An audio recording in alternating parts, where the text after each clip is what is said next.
Bien, bien, entonces en nuestra serie de distintivos venimos estudiando temas como, la primera semana vimos el modelo de Dios para la iglesia.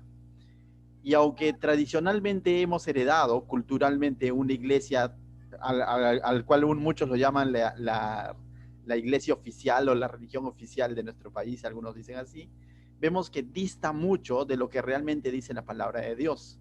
De tal manera que como iglesia hemos sido llamados a seguir un modelo, no de la tradición, ni de lo que la gente o de lo que el mundo de pronto ha implantado en la mente de las personas, sino somos llamados a seguir el modelo que Dios dejó en su palabra de Dios. Y esa iglesia lo vemos en sus comienzos en el libro de Hechos, ¿no? Pero básicamente esa iglesia fue fundada ¿en quién? En Cristo, quien es la roca, tal como Él lo dijo, ¿no? Sobre esta roca edificaré mi iglesia. Él es el centro, Él es la piedra angular de su iglesia, y nosotros, como cristianos, somos llamados a seguir ese modelo que lo vemos en el libro de Hechos a través de sus discípulos, guiados por el Espíritu Santo. Ahora, si no has estado en esta lección, busca nuestra página de YouTube, ahí lo vas a encontrar a detalle, ¿no? Entonces, también vimos la visión de nuestra iglesia, ya hablando como iglesia local, Jesús Salvador, ubicado en, en Pachacútec, Ventanilla, Perú, ¿no? Hemos visto cuál es la visión que Dios nos ha llamado, a quién nos ha llamado aquí en este punto del planeta, por así decirlo, y veíamos que básicamente nos ha llamado ¿para qué?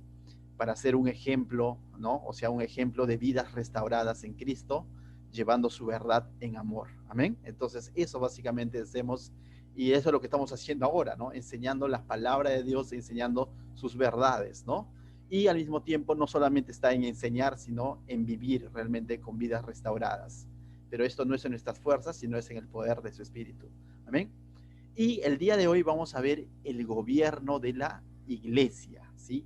El gobierno de la iglesia, es decir, cómo es que la iglesia estaba organizada o debe de estar organizada, o cómo es que la iglesia debe de estar administrada principalmente, ¿no? ¿Cuál es la estructura de la iglesia? En esto también vamos a ver que el mundo, la tradición nos ha implantado muchas formas, pero a la luz de la palabra vamos a ver justamente cómo es que Dios, de alguna manera nos muestra en su palabra, vamos a usar bastante el libro de Hechos y las cartas de Pablo, para esta administración de la iglesia. Primero, y bueno, después veremos más temas las siguientes semanas, pero hoy día vamos a ver el gobierno de la iglesia, ¿sí? Entonces, acompaña a ver el gobierno de la iglesia y les dejo los demás temas que vamos a ver cada viernes. Cada viernes vamos a ir desarrollando esos temas, pero déjame orar antes de comenzar. Padre mío, te damos gracias, Señor, esta noche y te pedimos que seas tú guiándonos, Señor, en el estudio de tu palabra. Guíanos, instruyenos, trae convicción a nuestro corazón, Señor, discernimiento también de tu palabra, Señor, para poder discernir, Señor, cuál es tu mensaje para nosotros el día de hoy. En el nombre de Cristo Jesús, seas tú hablándonos, Señor. En el nombre de Jesús. Amén. Bien, entonces, el día de hoy vamos a ver el gobierno de la iglesia. Cómo es que a la luz de la palabra la iglesia se fue organizando. ¿Por qué no? Partió Jesucristo, dejó a los 11 discípulos, escogieron uno más, a Matías, de pronto vemos a Pablo convirtiéndose, a Esteban y a muchas personas más, y de pronto ellos partieron y el libro de Hechos, que acaba en Hechos 28, y de ahí que sigue, decimos, ¿no? Y ahí vienen muchas discrepancias de cómo administrar la iglesia, ¿no? Entonces, justamente eso vamos a ver hoy. Pero antes de eso, quisiera que recuerdes ciertos pasajes que son claves para entender cómo es que debe de ser el gobierno en la iglesia. Mira lo que dice Efesios 1:22. Si puedes tomar nota, sería excelente. Efesios 1:22 dice, y sometió todas las cosas bajo sus pies, y lo dio por cabeza sobre todas las iglesias, sobre todas las cosas a la iglesia. ¿Quién es la cabeza de la iglesia? ¿A quién se dio como la cabeza de la iglesia? Si tú ves un poco más todo el capítulo, se está refiriendo a nuestro Señor Jesucristo. Por eso que con convicción nosotros podemos decir que la cabeza de la iglesia no es el pastor, no es el reverendo X o no es el obispo tal, sino la cabeza de la iglesia es Cristo. Y eso es una de las cosas claves para entender cuál es el gobierno de la iglesia. La iglesia, muchas veces decimos, no, mi iglesia decimos. Y en cierto sentido está bien, ¿no? En cuanto a identidad, ¿no? Identificarte con tu iglesia. Pero recuerda, no es de tu propiedad. La iglesia es el cuerpo de Cristo. ¿Y la cabeza quién es? Cristo, ¿no? Entonces la iglesia es la esposa de Cristo, ¿no? ¿Y a quién debe rendir cuentas la iglesia? Es a Cristo. ¿Quién debe de guiar la iglesia? Es su Santo Espíritu, que Cristo dejó aquí para que nos guíe a toda verdad. Entonces ya vamos viendo que nuestra iglesia no la va a guiar un estatuto, no lo va a guiar un ser humano cualquiera, sino es Cristo netamente el que va a velar por su iglesia.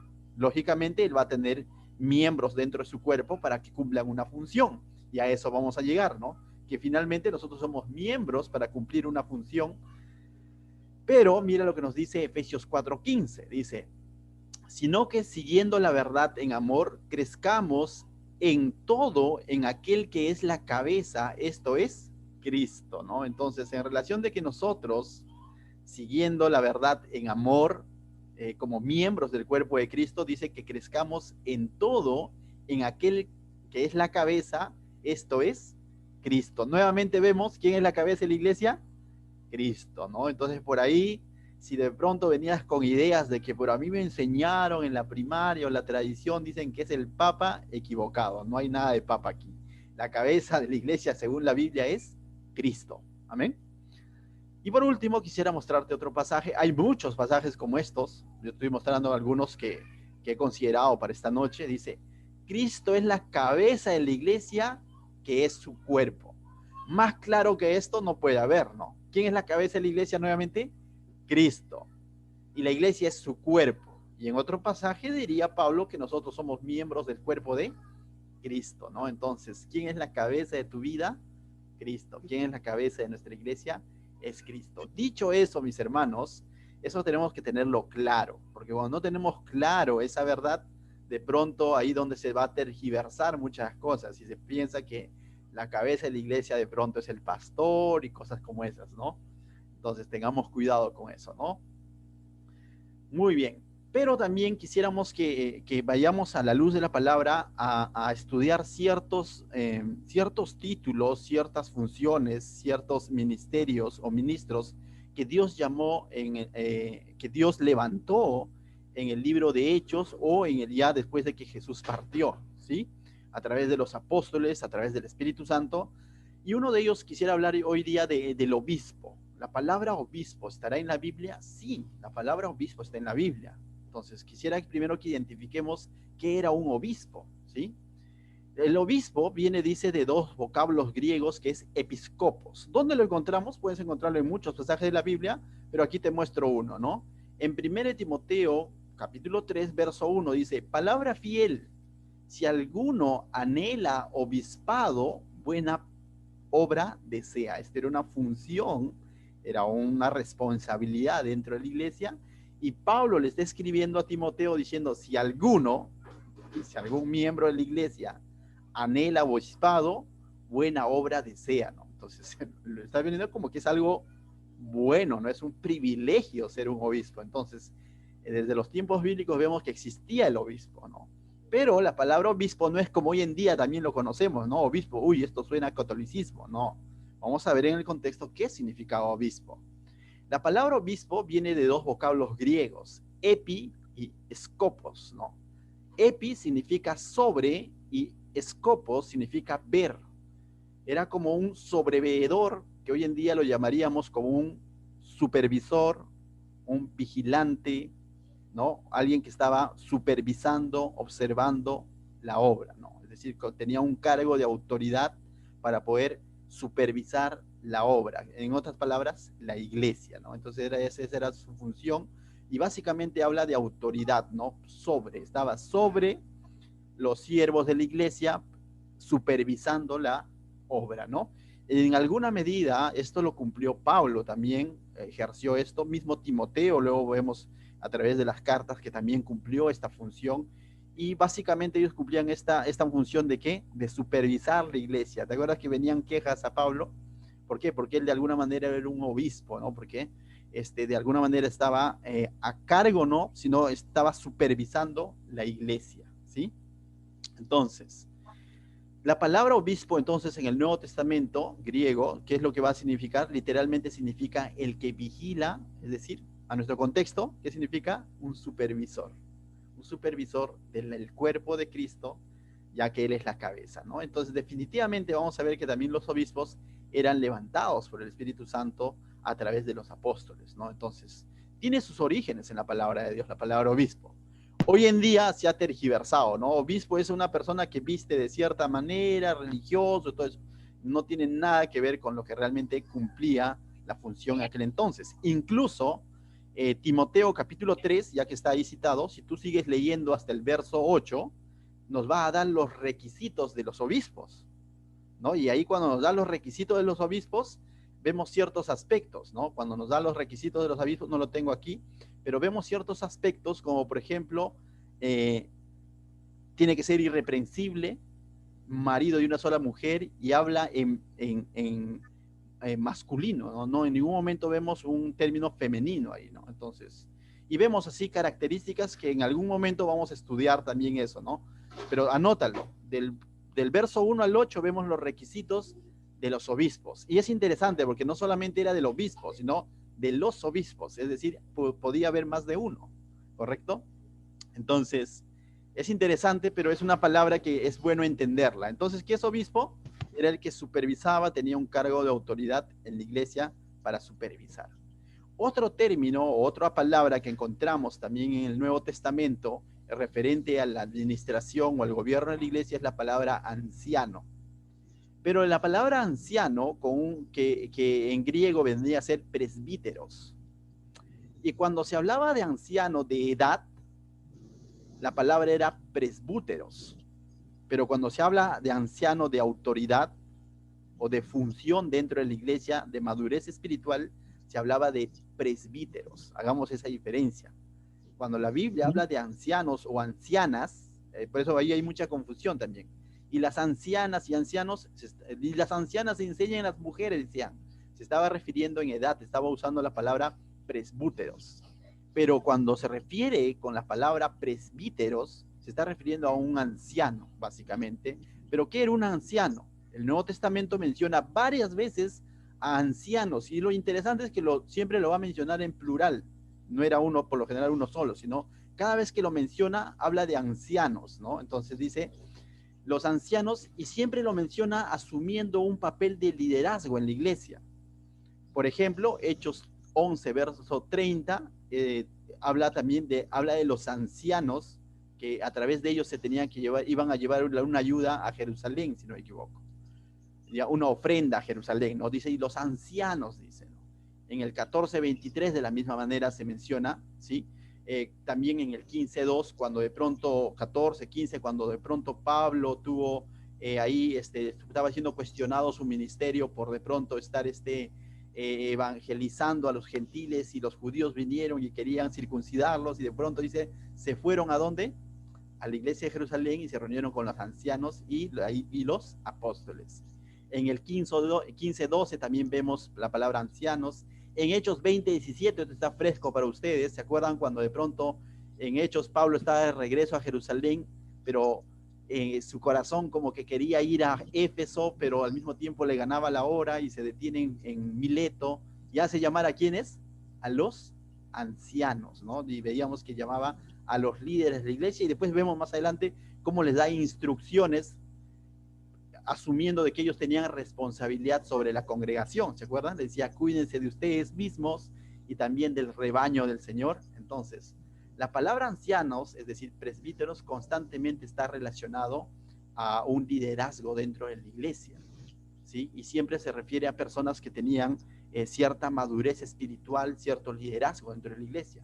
Santiago 5:14, si no me equivoco, también que dice que si alguno está enfermo con alguna dolencia, anda, ve donde los ancianos para que oren por el enfermo. Entonces veíamos que ellos tenían esa autoridad, ¿no? Pero lo interesante es que generalmente la palabra se encuentra en plural y en masculino. Eso es algo bien interesante. Siempre se encuentra en plural y en masculino, ¿no? En caso de los ancianos. Ya he dicho, las veces que menciona de las ancianas, enseñan a las mujeres, la palabra está presbúteros. Cuando reprendas al anciano de edad, dice, no, hazlo con mucho respeto, ¿no? Con mucha humildad cuando reprendas al anciano, dice, pero se está refiriendo presbúteros, al anciano de edad, ¿no? Entonces es distinto. No se está refiriendo a la palabra presbíteros. Fueron nombrados por Pablo y Bernabé. También vemos en Hechos 14:23, que les había citado anteriormente, Pablo y Bernabé nombraron también ancianos, ¿no? Entonces es interesante. A los lugares donde ellos iban, levantaban ancianos. Es interesante. Entonces, eso es en su primer viaje misionero que ellos hacen. Llegan a un lugar, levantan la obra, evangelizan y luego nombran ancianos. Entonces, ¿para qué nombraban ancianos? Para el cuidado de esa nueva iglesia, de esa nueva comunidad cristiana. Entonces van dos palabras que vienen a nuestra mente, ¿no? ¿Qué significa ancianos? En términos generales son siervos maduros o líderes, que hoy en día quizás suena más la palabra líderes, ¿no? Pero viene a ser siervos o ministros maduros que tenían un puesto de responsabilidad dentro de la iglesia. Entonces dices, hemos visto la palabra obispos, la palabra ancianos, y la palabra pastor no aparece, ¿no? De pronto podemos decir, porque si tú vas a la palabra de Dios, dices obispo, anciano y pastor, vamos a ver dónde aparece pastor, ¿no? Entonces, antes de ir a pastor, es interesante porque, mira, la posición del anciano era similar a la posición de un episcopos, es decir, de un obispo, ¿sí? Y eso lo vemos en Hechos 11:30, en Hechos 20:17, en 1 Timoteo 5:17. Es interesante porque está hablando de ancianos, pero al mismo tiempo está hablando de obispos. Y tú dices, pero pareciera que fuesen distintos, pero al mismo tiempo parecieran que fuesen lo mismo. Por ejemplo, en 1 Timoteo 5:17 dice, los ancianos que gobiernen bien sean tenidos por dignos de doble honor. Y aquí hace una distinción de ancianos. Tiene un añadido, dice, mayormente los que trabajan en predicar y enseñar. Es decir, esto nos da a entender de que dentro de los ancianos que estaban a cargo de la iglesia, que estaban velando por la iglesia, habían algunos que de alguna manera tenían un don especial de la predicación y la enseñanza. ¿Y para qué es dado la predicación y la enseñanza? Definitivamente para apacentar el rebaño del Señor, ¿no? Para guiar a la iglesia, porque ¿cómo guías a la iglesia? Es con la palabra de Dios, con la enseñanza, ¿no? Entonces, esto nos hace referencia que entre los ancianos habían algunos que tenían ciertos llamados de parte de Dios, ciertos dones de parte de Dios para la enseñanza, para algo quizás ligeramente diferente. Seguía siendo anciano, porque tenía que ser un cristiano, un siervo maduro, pero está cumpliendo una función un poco más allá de responsabilidad, de enseñanza, de guía, de vigilancia del rebaño. Y es por eso que vemos muchas veces las dos palabras como que hablando de lo mismo, pero al mismo tiempo vemos separados, ¿no? Como que de personas distintas, y a veces vemos en una sola persona las dos palabras, ¿no? Mira lo que dice Tito 1. Cuando estaba hablando de los ancianos, de pronto va a terminar hablando de los obispos. Dice Tito capítulo 1, verso 5, dice, por esta causa te dejé en Creta, para que corrigieses lo deficiente y establecieses, ¿qué dice? Ancianos. Pablo escribiendo a Tito y le está diciendo por qué lo dejó en Creta, ¿no? En la iglesia de los cretenses. ¿Para qué dice? Para que corrija ciertas cosas y establezca, ¿qué cosa? Ancianos. Esto es lo que nos conocemos para levantar ancianos, para levantar líderes maduros, siervos maduros en Creta. En cada ciudad, así como yo te mandé. Entonces, vemos aquí a Tito cumpliendo un rol, una responsabilidad ante Pablo, delegada por Pablo, pero un rol de obispo, de supervisor. Y levantando, ¿qué cosa? Ancianos, ¿no? ¿Para qué? Para que esa iglesia pueda estar fortalecida, para que esa iglesia pueda estar, para que no suceda, para que no suceda lo que justamente iba a ir a corregir, ¿no? Entonces Pablo se adelanta y dice, corrige y establece ancianos, ¿no? Porque eso nos denota que de pronto había ciertos problemas por falta de una autoridad genuina o de liderazgos, ¿no? Genuinos, ¿sí? Dice, así como yo te mandé, verso 6 dice, el que fuere irreprensible marido de una sola mujer y tenga hijos creyentes que no estén acusados de disolución ni de rebeldía. Y tú dices, pero esto me suena a 1 Timoteo capítulo 3, donde están los requisitos de los obispos. Pero dice que levante ancianos, pero vemos que las características tienen que ser similares a de los obispos, del cual estaba mencionando en 1 Timoteo capítulo 3. Por eso que el verso 7, mira lo que dice. Porque es necesario que el obispo sea irreprensible, como administrador de Dios, supervisor de la obra de Dios, no soberbio, no iracundo, no dado al vino, es decir, nada de trago, no pendenciero, no codicioso de ganancias. Y bueno, continúa toda la lista de requisitos que es similar a 1 Timoteo capítulo 3, donde se daban los requisitos de los obispos. Pero comienza diciendo que establezca ancianos y dentro de ellos los que tenían cierta característica, como vimos anteriormente, de enseñanza, de predicación, iban a cumplir quizás una función un poquito más de vigilancia, de guía para la iglesia, ¿sí? Y eso también nosotros lo vemos, que algunos instituyó, bueno, no quiero adelantarme, pero vemos que Dios da talentos o dones como Él quiere, ¿no? Y veíamos el don de enseñanza, ¿no es cierto? ¿Sí? El don de conocimiento, ¿no? Entonces uno dice, ah, ya, por ahí va la cosa. Los ancianos eran personas o creyentes maduros con responsabilidades dentro de la iglesia, pero dentro de ellos algunos eran llamados con una función especial de enseñanza, de guía, de responsabilidad sobre la iglesia. Y aunque un obispo es un anciano, pero no todo anciano es un obispo. ¿Me dejó entender? Aunque un obispo es un anciano, no todo anciano era un obispo, ¿no? Entonces, básicamente vemos eso, pero vemos los dos términos. El término anciano se refiere a la dignidad del ministerio, es decir, a la madurez, al testimonio que debía demostrar este siervo responsable de la iglesia, ¿no? Mientras que el término obispo tiene mucho más, denota mucho más de autoridad y deberes, una responsabilidad específica. Ya no solamente es velar por la iglesia, sino tiene un ministerio de enseñanza, no quiero adelantarme a la palabra, pero de pastoreo, ¿no? De pastoreo de la iglesia, ¿no? Que va un poco más allá. Y eso tú lo puedes anotar y buscar luego en casa, lo puedes ver en 1 Pedro, capítulo 2, 25, en el 5, 1, 2 y 4, anótalo y ahí vas a encontrar bastante de lo que yo te estoy diciendo, ¿no? De esta responsabilidad sobre la congregación. Pero mira lo que dice Filipenses 1:1.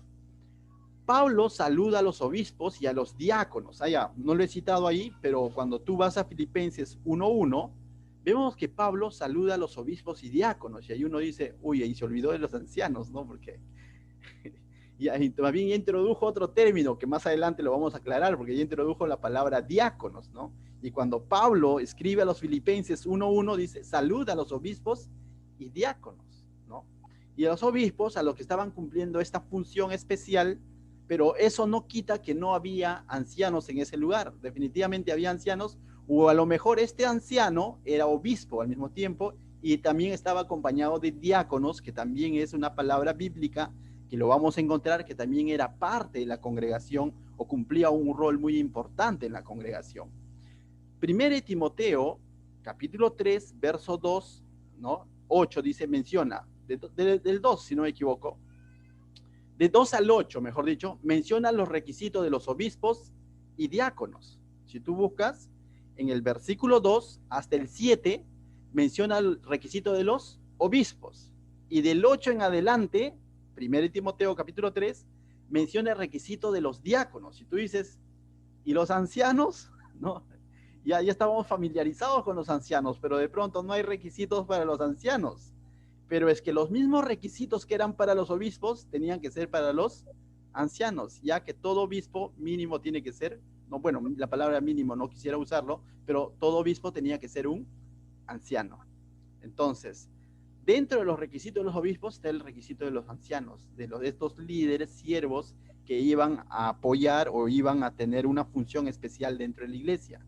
Entonces, si de pronto más adelante concluimos con que de pronto tienes un servicio especial en la iglesia, un liderazgo en la iglesia, los mismos requisitos que era para los obispos, es decir, para los pastores, también es para ti. Yo diría incluso para todo creyente, porque todo creyente es llamado a ser marido de una sola mujer, todo creyente es llamado a amar la palabra, todo creyente es llamado a ser irreprensible, todo creyente es llamado a ser sobrio, decoroso, todo creyente es llamado a eso, ¿no? Pero específicamente había requisitos, ¿no? Para que puedan ejercer eso de ahí. Amén. Entonces, ya nos hemos familiarizado. Obispo tenía una función de supervisión y muchas veces era el que levantaba ancianos dentro de la congregación para que esa congregación pueda estar fortalecida, ¿no? ¿Sí? Ancianos eran responsables también de una congregación a los cuales Pablo hacía llamar y muchas veces los menciona muchas veces Pablo como responsables de una u otra comunidad cristiana. Bueno, la pregunta es, ¿y el pastor? ¿No? Y pareciera que algunos obispos, digo, algunos ancianos de pronto tenían un talento, un llamado especial de la enseñanza y de pronto tenía que cumplir con todos los requisitos de los obispos para poder ejercer eso, ¿no? Entonces, de pronto vemos eso. ¿Y dónde encontramos la palabra pastor? ¿No? Mira lo que dice Efesios 4:11, dice. Y él mismo, haciendo referencia al Señor Jesucristo, dice, constituyó a unos apóstoles, eso lo hemos enseñado en su debido momento, cuando dice apóstoles acá, no se refiere a apóstol con la misma autoridad que los 12 apóstoles que había en aquel entonces, tampoco con los que hoy en día usan este término o este título apóstoles y se hacen llamar como que de pronto estuvieran por encima de los demás, ¿no? Aquí la palabra apóstoles significa enviados a llevar el mensaje, a abrir nuevas obras del Señor. Básicamente, hoy en día se podría considerar como misioneros, ¿correcto? Entonces él mismo constituyó, por así decirlo, ¿no? Contextualizando misioneros, porque la palabra apóstol se ha tergiversado hoy en día. Profetas, los que exponen la palabra de Dios para un tiempo específico, pero la palabra de Dios, no lo que se les ocurre, ¿no? Sino los que llevan la palabra de Dios para algo específico, Dios los usa. A otros evangelistas, los que tienen ese don de poder exponer el mensaje del evangelio a las personas, tienen esa facilidad de parte de Dios de llevar, y esa pasión, ese amor, ¿no? Todos ellos, hasta ese punto, vienen a ser ancianos, porque yo no puedo considerar un profeta inmaduro no siervo, un apóstol enviado para abrir una obra no siervo, maduro. Todos ellos entran dentro de la categoría de ancianos, incluido el cuarto, ¿no? Tú dices, no, pastor, faltan dos, no. Ahí tú ves pastores y maestros. La palabra pastores y maestros es una sola idea. Por eso que se habla de 4 ministerios ahí. Apóstoles, los enviados, los evangelistas, los profetas y los pastores y maestros, ¿no? Porque tú dices, y a otros, no dice, pastores y a otros maestros, no dice, y a otros pastores y maestros. Porque todo pastor, de alguna manera, tiene que enseñar, ¿no? Imagínate un pastor que no enseña. Sería algo como que, o sea, dice, no, es un carpintero que no sabe clavar. Entonces, un pastor tiene que enseñar, ¿no? Entonces, era una característica. Entonces, es una sola frase que determina un ministerio, ¿no? Entonces, ahí vemos la mención de pastores dentro de los ancianos, dentro de los siervos maduros que están levantando el mismo Señor Jesucristo para la extensión del reino, ¿no? Vemos pastores y maestros, pero ellos encontrarían una distinción especial en 1 de Pedro. Mira lo que dice, refiriéndose a los ancianos, pero ahí tú vas a identificar rápidamente una labor pastoral, o de un episcopos o de un obispo. Dice, y ruego a los ancianos, plural nuevamente, que están entre vosotros, dentro de la iglesia, yo anciano, se considera también Pedro anciano, también con ellos, ¿te das cuenta? Yo también soy parte de ellos, aunque Pedro tenía, aparte de ser parte de ellos, tenía una función especial. Pedro era un apóstol, bueno, pero eso no quitaba que él no sea un anciano. Dice, ruego a los ancianos que están entre vosotros y yo anciano también con ellos. Y testigos de los padecimientos de Cristo, que yo también participante de la gloria que será revelada. Mira lo que les ruega, revelada, disculpe. Mira lo que les ruega. Apacentad la grey del Señor, ¿no? O de Dios, que está entre vosotros, cuidando de ella con pureza, sino voluntariamente, no con ganancia deshonesta, sino con ánimo pronto. Y definitivamente está hablando de aquellos ancianos que tenían este llamado especial de Dios, no solamente de ser hermanos maduros en la fe dentro de la congregación o tener cierta responsabilidad, sino está hablando de aquellos ancianos que tenían un llamado del Señor y han sido equipados para el Señor y que tenían, por eso decía, no, son de doble honor porque tenían esa función de predicar y enseñar la palabra de Dios, porque ¿cómo apacentas el rebaño del Señor? ¿Cómo es que tú podrías, qué te digo, cuidar de ella, ¿no? De la congregación, si no, de pronto no enseñas la palabra de Dios. Entonces, está hablando de estos ancianos que tenían esa función especial, ¿no? Y a esto se le conoce como pastores. Ahora, antes de eso, si quisiera ir a, no lo tengo en mis anotaciones, pero si me pudieran ayudar buscando Hechos, capítulo 20, verso, si no me equivoco, está en el verso 28, ¿sí? Vamos a buscarlo, hay que buscarlo juntos. Hechos, claro, o sea, Hechos 20, lo voy a leer, ya estoy buscándolo, tú también puedes buscarlo ahí. Hechos 20, capítulo 28, ¿no? Es interesante cuando Pablo, 20, ¿sí? Hechos capítulo 20, verso 28. Cuando Pablo había hecho llamar a los ancianos de Éfeso, ¿se acuerdan? Y ya les ha instruido y todo, y mira lo que ahora les dice a los ancianos de Éfeso.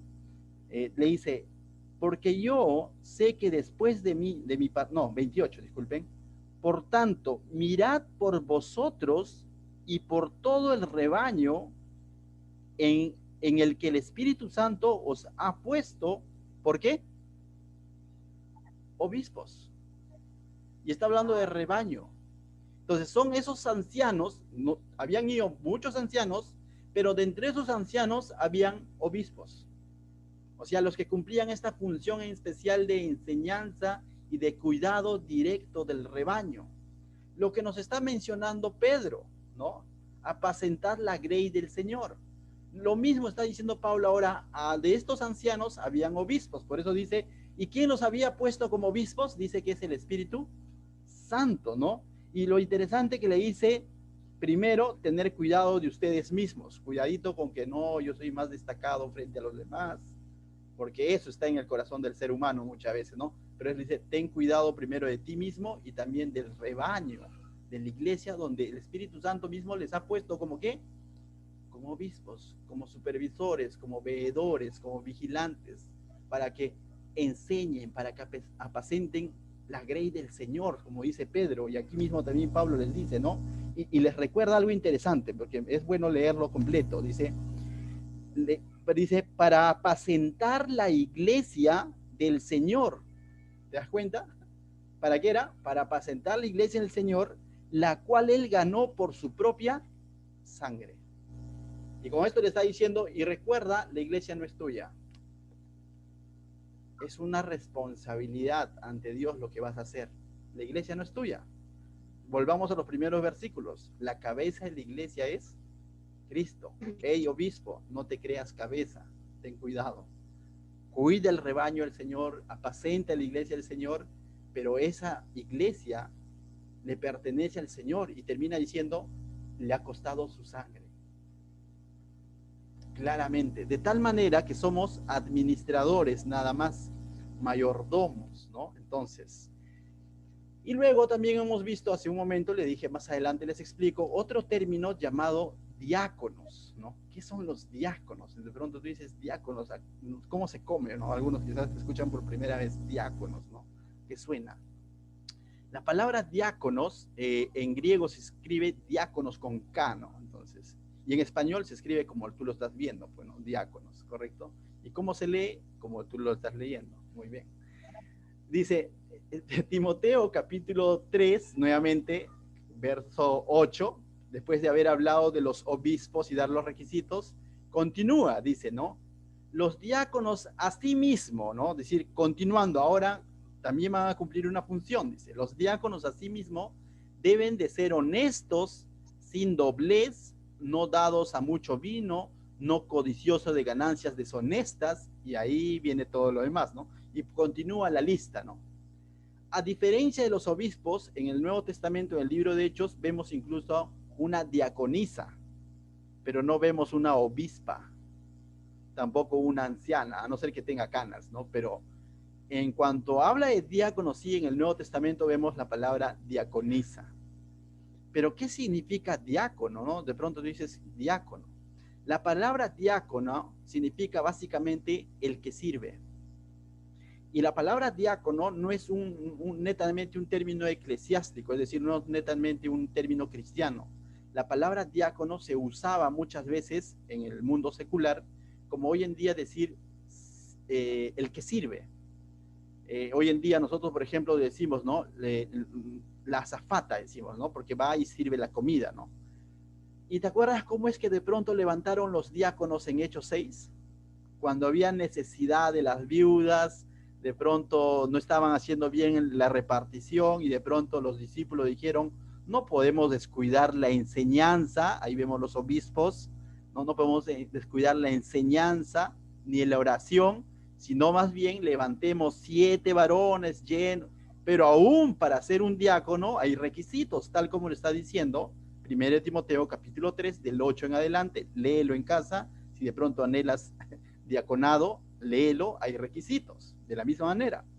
Y aunque su función está más abocada a ser un soporte, un colaborador, ¿sí?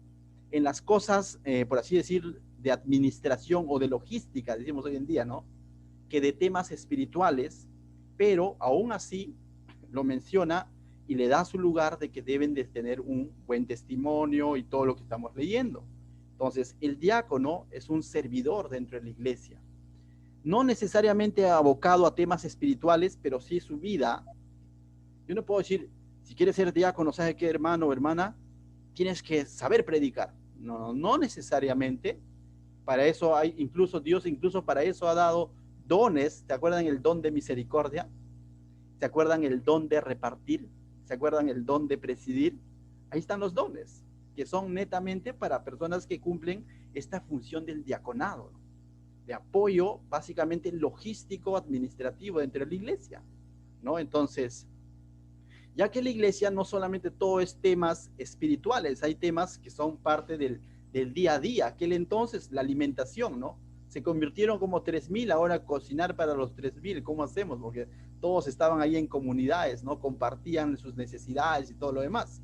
Hoy en día igual, ¿no? Como iglesia, los que de pronto han congregado en los tiempos presenciales, sabíamos que de pronto teníamos que organizar bautizos y teníamos que irnos a Trapiche, ¿no? Y bautizo significa definitivamente es una fiesta para nosotros porque también, aparte de que se van a bautizar nuevos hermanos, va a haber piscina, de pronto va a haber fulbito, va a haber volei, de pronto va a haber comida, lo que todo les gusta, y de pronto te imaginas, pastor diciendo, ¿saben qué, chicos? Yo no puedo predicar porque tengo que cocinar, o tengo que servir, o tengo que hacer los juegos, ¿no? Por eso, entonces ahí entran a tallar personas que Dios ha capacitado, pero para eso, incluso para cumplir esas funciones de soporte, tienen que tener requisitos, ¿no? Y dentro de los requisitos podemos resumirlo de buen testimonio, personas que amen a Dios. Entonces, es interesante, ¿no? Tiene requisitos, ¿sí? Muy similares a los ancianos, muy similares, ¿sí? Los diáconos asisten a la iglesia, pues eso es lo que hemos visto, en Hechos 6 lo vemos, ¿no? Que con ese propósito fueron levantados, ¿sí? Dentro de ellos estaba Esteban, que fue un diácono, pero al mismo tiempo tuvo ese don de evangelismo. Vemos a Felipe, que comenzó como un diácono, pero al mismo tiempo terminó usándolo Dios como un evangelista en Samaria, y bueno, hemos visto todo el libro de Hechos. Y qué bueno que hemos estudiado Hechos, porque nos permite rápidamente recordar, decir, cierto, lo hemos visto, ¿no? Bien, hasta ese punto nada más quisiera quedarme. ¿Has escuchado entonces obispos, ancianos, pastores y diáconos? Y dices, ¿y qué hay con esto, no? Porque usted nos ha dicho el día de hoy el tema es el gobierno de la iglesia, cómo se administra la iglesia. Estos nombres que acabamos de aprender tendrán algo que ver con el gobierno de la iglesia, con la administración de la iglesia, tienen mucho que ver. Pero todos estos términos que hemos estudiado son bíblicos, lo hemos visto con pasajes bíblicos, sus funciones, el propósito con el que fueron levantados y todo lo demás. Pero, como siempre, los extremos religiosos son malos. Hoy en día, cuando se habla del gobierno de la iglesia, la administración de la iglesia, se han ido a extremos, ¿ya? hay dos grandes extremos bíblicos, si queremos decirlos. Unos que ponen el énfasis sobre el obispo, otros que ponen el énfasis sobre los presbíteros o sobre los ancianos. Los obispos se le conoce como la iglesia episcopal, y los que ponen su énfasis sobre los ancianos o presbíteros se le conoce como iglesias presbiterianas. Y cada quien tiene su extremo y pareciera que se contradicen porque cada quien jala para su lado, porque dicen, ¿quién fue primero? ¿El obispo o los presbíteros? Y el otro dice, ¿el presbítero o los obispos, ¿no? Y ahí hay un tira y jale, y hay extremos hoy en día. Y vamos a ver el primer extremo ya. El modelo episcopal. El modelo episcopal dice, radica sobre todo su, ¿cómo se podría decir?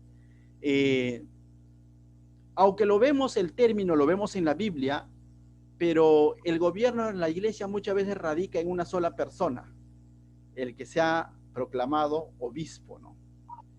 Y no solo eso, sino que hoy en día se ha ido a un extremo de que este obispo, por debajo de él, como supervisor él, va a tener a otros ancianos o a otros obispos con menor rango, porque así lo ven, a los cuales se denominan pastores, y estos pastores recién a su congregación.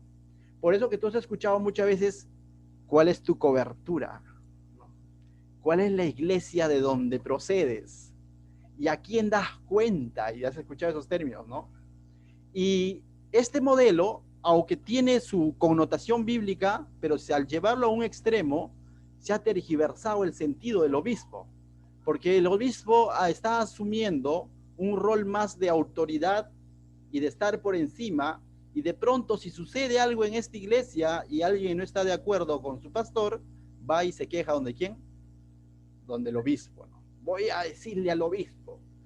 Hoy en día se usan otros términos, ¿no? También lo llaman reverendo, lo llaman obispo, ¿no? Lo llaman superintendente, ya le han cambiado hasta el nombre, ¿no? Y un claro ejemplo de esto, y por eso que hay iglesias cristianas que se organizan de esta manera, pero ¿sabes qué? Un claro ejemplo de este modelo extremo es la iglesia católica romana. El obispo que de pronto tienes que llegar dando cuentas hasta dónde, hasta el papa, porque él es la cabeza. Mentira, la cabeza es Cristo. La cabeza es Cristo. Y si nos vamos a la palabra de Dios, no vemos a un Pablo empapándose, no vemos a un Pedro empapándose, no vemos a un Jacobo empapándose, no vemos a un Juan empapándose. Me entiendo cuando yo digo empapándose, ¿no? Pidiendo cuentas a las nuevas obras. No vemos eso. Sino vemos cumpliendo su rol de supervisar porque la iglesia estaba naciendo. Entonces, un claro ejemplo de este modelo episcopal, no sé si tú puedes buscar por internet también, jerarquía de la iglesia católica, vas a encontrar, ¿no? El papa, luego vienen los obispos, luego los sacerdotes, último vienen los miembros, ¿no? Cardenales, y se han creado un montón de rangos del cual no vemos en la iglesia de hechos y no vemos en la palabra de Dios esos rangos que se han creado, ¿no? Es como que esos negocios que han salido a base de piramidal de estrellas, tengamos cuidado porque eso lo que hace es sobre todo exaltar un nombre y olvidarnos que el único nombre que debemos exaltar es el de Cristo. Y de pronto, cuando hubo algo similar en Corinto, estaban tomando partido y decían, yo soy de Apolo, yo soy de Pedro, yo soy de Pablo, y en realidad, si queremos verlos desde este punto de vista episcopal, Pablo, al enviar su carta, ¿qué les hubiese dicho? Se equivocan, son de mí porque yo comencé la iglesia de Corinto, ¿no es cierto? Pero vemos que no les dice eso. Pablo le dice, Pablo sembró, Apolo regó, pero el crecimiento lo da él, Señor. La iglesia es de Cristo. Entonces, este modelo, definitivamente tergiversado, con ciertos términos bíblicos, como el obispo, pero perdió su sentido. ¿Por qué? Porque ahora se habla de iglesias hijas, ¿no? ¿Quién está por debajo? ¿Quién es tu cobertura? ¿No? ¿Quién está por encima del otro? Y no vemos eso en la Biblia. Esa no era la función, ¿no? Y se tergiversó. El peligro de este modelo, aunque hay algunas iglesias lo tienen, no quiero decir que no sean cristianas, creen en el Señor Jesucristo, creen en la Biblia, creen en el Espíritu Santo al igual que nosotros, pero justamente en eso nosotros no compartimos ese modelo netamente extremista. ¿Por qué? Porque hay un peligro. El peligro es que el pastor o el obispo puede llegar a ser un dictador. Un dictador me refiero a que él tiene por debajo pastores, por debajo congregaciones. ¿Me dejo entender? Y el que debe estar al cuidado de la congregación son los que se están congregando acá, no alguien que de pronto vive en otro lugar. ¿Te das cuenta? Es distinto, ¿no? Se perdió el sentido. Luego, vamos a hablar ahora del otro extremo. ¿Habrá otro extremo? Claro, el de los ancianos, de los presbíteros, ¿se acuerdan? Vamos a ver el de los presbíteros. El modelo de los presbíteros es la siguiente. Ellos dicen, no, los ancianos, la junta de ancianos, se le conoce, el comité, la asamblea de ancianos, el presbiterio, ellos son los que de pronto deben de dar los lineamientos de la iglesia. Pero para poder dar lineamientos a una iglesia local necesitan de un pastor, necesitan de un obispo. Entonces, ¿qué es lo que hacen? Ellos, aunque la autoridad no radica en una sola persona, pero radica en todos ellos. Y ellos muchas veces se comienzan, hoy en día se ha tergiversado porque se comienzan a organizar en estatutos. El estatuto tal dice tal cosa, ¿no? Ya has escuchado quizás tú de convenciones, ¿correcto? Y si de pronto el pastor, vamos a hacer el siguiente ejemplo, ¿no? El pastor que pusieron en la iglesia, porque ellos son los que ponen a los pastores en la iglesia, este modelo, ellos son los que dicen, tal persona va a pastorearlos, y de pronto la congregación dice, pero el pastor ha comenzado a enseñar de verso a verso, a mí me gusta que enseñe mejor sobre el amor, el otro dice, a mí me gusta que enseñe sobre prosperidad, no me gusta este pastor, entonces me quejo donde los ancianos. Y viene la junta de ancianos y viene y dice, pastor, mira que el pueblo, la congregación no está muy ¿cómo se dice? Muy contento con su ministerio y lo persuaden al pastor. Y pueden llegar al extremo, ¿sabes de qué? De expulsar al pastor, despedir. ¿El peligro cuál es? Que el pastor se pueda convertir en un asalariado, es decir, en un empleado de la iglesia. ¿Y quiénes lo contratan? La junta de ancianos, ¿no? La junta de ancianos contrata al pastor y si de pronto pastor cumplió su tiempo de contrato, 2 años ha servido con nosotros, pero queremos cambiar nuevos, no sé, ¿no? Nuevos, queremos que refrescar la iglesia, entonces ya parece que el pastor también ya está un poco desfasado, queremos un pastor joven, chao, ¿no? Entonces, y el pastor se convirtió en un asalariado. Ese es uno de los peligros, ¿no? Y el pastor siempre, para poder emprender un estudio, una enseñanza en la iglesia, siempre va a pedir primero permiso ¿a quién? A los ancianos. Y los ancianos son los que le van a decir, pastor, puede predicar eso durante todo este año. Son los que de una manera van a estar limitando al pastor.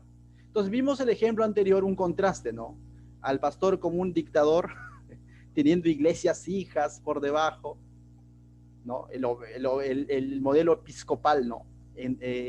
Poniendo en la cabeza al pastor y no a Cristo, vemos este modelo donde el pastor llegó a ser un asalariado y se perdió el sentido de su llamado, ¿no? Porque el Señor llama a quien Él quiere y Él es el que le va a dar las indicaciones, ¿no? Entonces, ese modelo también, mis hermanos, es un extremo. Pero ambos modelos tú los has visto de alguna manera en la Biblia. De alguna manera, Pablo le dijo a Timoteo, levanten obispos. Y de alguna manera también levantaron ancianos. Y de alguna manera vemos estos ancianos también levantando otros nuevos líderes, otros obispos poniendo las manos. Entonces, ambos, pero recordemos, la iglesia estaba en sus orígenes. ¿No? Estaba en sus orígenes, pero acá la discusión es quién es primero. Y el problema no ha sido quién es primero, sino el problema ha sido, ¿sabes qué? Que en cada uno de los casos que tú ves en Hechos vas a ver siempre al Espíritu Santo hablando y dando las indicaciones. Punto número 1.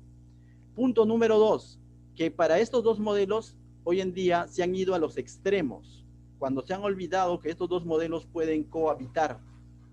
¿Me dejo entender? Cohabitar me significa que pueden funcionar juntos. Pero siempre está el enemigo y te quisiera hablar de un tercer modelo que hoy en día existe, pero ya ni siquiera está en la Biblia. El tercer modelo es el modelo congregacional. También he conocido o he escuchado de algunas iglesias congregacionales. Tú dices congregacional, suena bonito, pero la iglesia congregacional tiene un matiz un poco más occidental, lo que hoy en día está en la boca de muchos, democracia. Entonces, ¿qué hace? El pueblo, la congregación, elige qué pastor. El pueblo, la congregación, para todo es reunión. ¿Qué color pintamos la iglesia? Reunión, todos. Yo quiero verde, yo quiero amarillo, todo eso ya. Desde ese tipo de detalles, ya queremos hacer una campaña evangelística. Elecciones. Tienen que venir más del 50%, 50 más 1, y tomamos la reunión y se abre la asamblea. Y de pronto por ahí alguien no le pareció porque el pastor fue y lo exhortó y le dijo, mira, no puedes andar en tal cosa y todo eso. Se enojó. Llamo a la congregación. Tenemos que ser, el pastor no me parece. Entonces, ¿se queda o no? Entonces, elecciones. Levante la mano. ¿Quiénes quieren que se quede? Y quién. Ese es un modelo occidental que suena bonito, ¿no? Porque dicen, claro, aún en las cosas del Señor debe de haber democracia, ¿no? Si al final el pueblo debe elegir quién va a ser su pastor y tú dices, el pensamiento occidental dice, cierto, ¿no? Eso es lógico. ¿Cómo el pastor va a venir acá a decir que él es o los ancianos? No, nosotros lo elegimos, ¿no? Ese es el modelo congregacional. Pero ¿sabes qué? Más allá de que si en algunos lugares funciona, aunque lo dudo, en la gran mayoría de lugares que uno puede ver no ha funcionado, ¿sí? ¿Por qué? Porque de pronto el mensaje del pastor, el ministerio del pastor va a estar limitado a agradar a la oveja. Y si de pronto a la oveja no le gusta esa exhortación, chao, ¿no? Te van a vetar. Entonces, este modelo, les decía, ¿no? Lo interesante es que este modelo no es bíblico, porque no lo vemos en la Biblia. No lo ves en el libro de Hechos diciendo, y hermanos de Tesalónica, llamen a elecciones, a primera y segunda vuelta para que levanten quién va a ser su obispo, o para que elijan a sus ancianos. No lo vemos. Este modelo no lo vemos. Entonces tú dirás, y pastor, entonces, ¿qué modelo seguimos nosotros como Jesús Salvador? El que quisiera hablarte de un cuarto modelo. O sea, y tú dices, es un cuarto modelo todavía, ¿no? Este cuarto modelo, más allá y estaba en la Biblia, y ¿sabes qué? Y estaba en el Antiguo Testamento. Y lo vemos reflejado en el libro de Hechos, cohabitando los presbíteros y los obispos. Pero en el libro de Éxodo, que ustedes están estudiando, también vemos, recuerda que Israel significa gobernado por Dios. Pero Dios, para gobernar su pueblo, cuando estaba en Egipto y al sacar a su pueblo ya una nación, ya no eran 12 familias, sino era una nación. Israel significa gobernado por Dios. Para gobernar su pueblo, ¿qué hace? Llama a un hombre, ¿no es cierto? Llama a un hombre llamado Moisés. Y ese es el modelo que vemos en el libro de Éxodo en los inicios del pueblo de Israel. Y luego también vemos al pueblo pateando el tablero, pidiendo rey más adelante, diciendo, porque queremos ser como los demás, porque queremos estar a la moda. Igualito el modelo congregacional, el pueblo metiendo su cuchara, ¿no? En el tiempo de Éxodo, Dios llamó a un hombre y a través de ese hombre dio directrices para su pueblo. Lo hemos visto, ustedes lo están estudiando en Éxodo, ¿no? Está dando directrices para su pueblo, cómo debe ser el actuar, el convivir unos con otros dentro de su pueblo, y de alguna manera el libro de Números llama al pueblo de Israel la congregación del Señor, es decir, el pueblo de Dios. Y hoy en día nosotros decimos ser pueblo de Dios. Pero con esto yo no te voy a decir que solamente está en el Antiguo Testamento, sino vemos que este mismo modelo lo vemos en el libro de Hechos, cohabitando los ancianos y los obispos. Pero antes de eso quisiera mostrarte el modelo teocrático, se le conoce a ese modelo que está en el libro de Éxodo. Dios llama a un hombre llamado Moisés. Y lo interesante es que lo llama para guiar un pueblo, no varios pueblos. ¿Me dejo entender? Partiendo desde ahí, los llama para guiar un pueblo. Pero lo interesante es que en el camino, una vez que lo ha llamado, y en gracia, ustedes lo saben, y en gracia, le da su mensaje, y en el camino, ya sea a través de su suegro Jetro, porque finalmente aprobó Dios, hace que de pronto Moisés levante, ¿qué cosa? Jueces, para que vean los asuntos legales del día a día del pueblo, ¿no? El que se comió mi pan, no, es el que su ganado lo pegó a mi ganado, cosas como esas, ¿no? Entonces levantan jueces. Pero también vemos, y en esto sí está calentito, porque ustedes lo están viendo en el libro de Éxodo, también vemos Dios hablando a Moisés para que levante, ¿qué cosa? Una tribu, un linaje, para que cumplan el rol del sacerdocio. Y básicamente vemos que los sacerdotes se encargaban de los asuntos espirituales, ustedes lo saben, y los jueces se encargaban de los asuntos de legislación del pueblo, del día a día, fuera del tabernáculo, ¿no? Y entonces, y el pueblo estaban ahí, ¿no? Y a todos ellos se les conocían como los ancianos de Israel, los líderes de Israel. Entonces vemos, yo diría, esa sombra, de alguna manera, pero bases bíblicas, de lo que ocurrió en el libro de Hechos, sino que la iglesia de hoy ha tergiversado esta estructura. Lo ha tergiversado sacando a Dios del asunto, en algunos casos poniendo al obispo, y no solamente por encima, digo, no solamente a responsable de un pueblo, sino de muchas iglesias, hijas, así se le llama, ¿no? Coberturando a los demás. ¿Cuál es tu cobertura? O si no, ha puesto a estos ancianos por encima de ¿quién? De Moisés, ¿no? Y ellos autorizando a Moisés, y vemos que no era así, ninguna de las dos ideas, pero esos dos extremos lo hemos visto que hoy en día la iglesia ha entendido mal y muchas iglesias se organizan de esa manera, ¿no? Entonces, pero entendamos también que en este modelo teocrático, Moisés estaba en una constante comunicación con Dios. Nada de lo que hacía Moisés lo hacía en su lógica, en su razonamiento, y en la ocasión que lo hizo, le costó, ¿qué cosa? El pasaje a la tierra prometida, ¿no? Porque dijo Moisésito, lo siento, tú te quedas acá. Porque tenía que recordar, el pueblo no es de él, el pueblo era de ¿quién? De Dios. Y ya que estamos hablando de esto, quisiera volver rápidamente. El modelo que no es bíblico para nada, el modelo congregacional, también lo vemos aquí de alguna manera intentando cambiar el orden. ¿Se acuerdan de pronto diciendo, cuánto demora Moisés allá arriba? ¿Qué tal si mejor, de quién salió la idea? Del pueblo, ¿no es cierto? ¿Qué tal si levantamos un becerro? Y vimos los resultados, que los resultados no son nada favorables. Más adelante vemos a los hijos de Coré, que también son del pueblo. ¿Y por qué solamente Aarón? ¿Y por qué no nosotros también? Y vemos luego los resultados, también devastadores, ¿no? Abriéndose la tierra.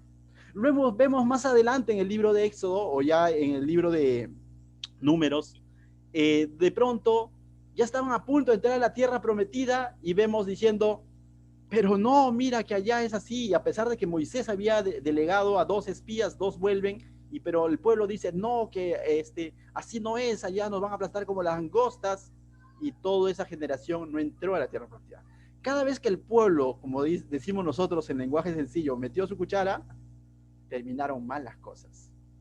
En el libro de Samuel vemos donde dicen, Dios, le dicen al profeta Samuel, le dicen, queremos rey, porque los demás pueblos tienen rey.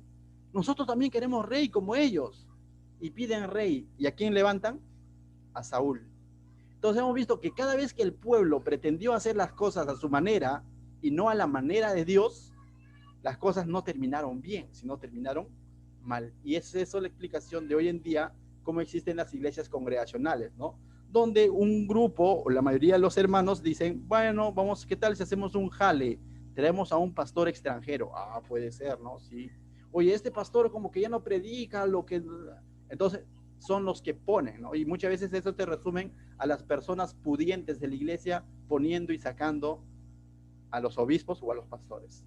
Y ese es un modelo que no lo vemos ni siquiera en el libro de Hechos. Dicho eso, mis hermanos, ¿cuál es el modelo de pronto de la Iglesia Jesús Salvador? Y tú dirás, ¿no? Entonces ya te imaginas más o menos por dónde vamos. De alguna manera nosotros tenemos que seguir el modelo teocrático, pero con ciertos cuidados, el cual nos anticipa Moisés. Si bien es cierto, creemos que Dios llama, cada vez que Dios ha emprendido o ha sacado una nueva obra, llamó a un Pablo, llamó a un Felipe, llamó a un Esteban, llamó a un Pedro, llamó a un Pablo. Siempre lo ha hecho de manera personal. ¿Me dejo entender? Pablo comenzó su ministerio porque fue llamado por el Señor. Lo primero que debemos entender para entender el modelo teocrático es de que la persona que dice estar siendo llamada por el Señor tiene que estar seguro de su llamado. No puede hacer las cosas a su ligera, porque, a la ligera, porque eso va a terminar mal, porque es hacer en la carne o en las fuerzas. Aquí tiene que ver mucho el llamado y la sinceridad de esta persona que en últimas instancias rinde cuenta a Dios. Y por otro lado también viene el punto de que Dios lo está llamando a una obra específica, no a pastorear varias iglesias. ¿Me dejo entender? Moisés fue llamado a guiar un pueblo. En un principio puedes apoyar a una nueva iglesia que vaya naciendo, pero al fin y al cabo esa iglesia tiene que ser independiente, tiene que tener su propio cuerpo ministerial, ¿no? Pero eso de iglesias hijas, nosotros somos la central, la verdad. Lo que podemos hablar hoy en día es de confraternidades. Pero vamos primero a la estructura de la Iglesia Jesús Salvador. Nosotros creemos que es similar a la Iglesia teocrática o al orden teocrático, como Iglesia Jesús Salvador, donde lógicamente Dios llama al pastor, ¿correcto? Dios llama al pastor, pero al mismo tiempo el pastor no es el que manda, hace y deshace en la congregación, sino que el pastor, en la autoridad que Dios le da como obispo, como episcopos, tiene que levantar ancianos, tiene que levantar líderes, tiene que levantar siervos para que sean también de soporte a la iglesia. Y no solo de soporte a la iglesia, de soporte ministerial para él. Y no solamente van a ser sus colaboradores, incluso en algunos casos van a tener que ser sus consejeros, porque son los que están en el día a día sirviendo a la congregación. Entonces, más que tener un tono jerárquico, tiene un tono de estructura de funcional, donde esto no va a funcionar si de pronto el pastor no está conectado a las cosas del Señor. Si el pastor no recuerda que de pronto la iglesia es del Señor y no de él, me dejo entender. Tú dices, pero se parece al episcopal, sí, pero el episcopal va en pirámides y va creando más títulos, es una grada. Y si es posible, no solo una congregación, sino muchas congregaciones. Me dejo entender, es distinta. ¿Tiene un tono episcopal? Sí, pero también tiene un tono presbiteriano. ¿Por qué? Porque no desmerecemos el trabajo de los ancianos. Su trabajo es muy importante. ¿Te acuerdas que en el modelo teocrático de Moisés había jueces y sacerdotes? Sacerdotes encargados de ver las necesidades espirituales y los jueces viendo las necesidades de legislar del día a día del pueblo. Hemos visto dos términos cuando hemos hablado al inicio de este estudio. Los ancianos, que eran los hermanos líderes, siervos, maduros en la fe, que estaban sosteniendo la iglesia, junto con los obispos, que de pronto dentro de ellos había uno que cumplía un rol de obispo, de guía, de apacentar la grey. A eso es lo que nosotros lo conocemos como pastor, pero sigue siendo un anciano. No puede ser alguien aislado de los ancianos, no puede ser alguien inmaduro, ni tampoco es alguien superior a ellos, simplemente es cuestión de función. Pero también, así como el libro en el Éxodo vemos a los jueces, dentro del libro de Hechos vemos el trabajo de los diáconos. Los diáconos trayendo ese soporte, quizás no netamente espiritual, pero al fin y al cabo con la misma responsabilidad de que la iglesia crezca y avance, de servir. Vemos cómo es que Dios comienza a levantar hombres para atender la necesidad de las viudas. Y hoy en día hay otro tipo de necesidades, ¿no? Y aquí vienen a entrar los que se conoce como diáconos o servidores. Y dentro de los ancianos vienen lo que se conoce como los siervos. Los ancianos netamente temas más espirituales y los diáconos netamente temas más logísticos. Pero eso no quita que de pronto este diácono tiene que tener también los mismos requisitos del cual nos muestra la Biblia, que es muy similar a los de los ancianos, que es muy similar a de los pastores. Y luego está la congregación, ¿no? O sea, para atender a la congregación. Me adelanté. Entonces, pero, nuevamente, aquí el pastor sí o sí necesita estar en contacto con Dios. Y es el responsable ante Dios de dar cuentas de lo que está guiando, ¿no? Y sobre todo lo que Pablo les dijo a la iglesia, ¿se acuerdan en Hechos 20, 28, si no me equivoco? Cuídate de ¿qué? De ti mismo. Cuida tu corazón. Recuerda que el que te ha puesto es el Espíritu Santo, les dijo, ¿no? Luego lo vamos a leer, si en todo caso. Entonces, es el que de alguna manera comenzó, o Dios le dio la visión para guiar la iglesia. O sea, por eso no vemos un Pablo levantando lugares y de pronto deja ahí pastoreando a Timoteo, ahí queda. No vemos más de pronto llegando hasta Pablo. O sea, Pablo levantó iglesias independientes, Gálatas, Corinto, Filipenses, y en cada uno de ellos levantó ancianos, y dentro de esos ancianos un obispo, ¿no? O en algunos casos eran enviados para abrir nuevas comunidades, ¿no? Entonces, ¿el pastor es responsable de asuntos espirituales ante Dios? Sí, pero no es responsable de todos los asuntos, ¿no? O sea, aunque debe de estar al tanto de los asuntos, incluso logísticos, sí, pero no es responsable de todo eso.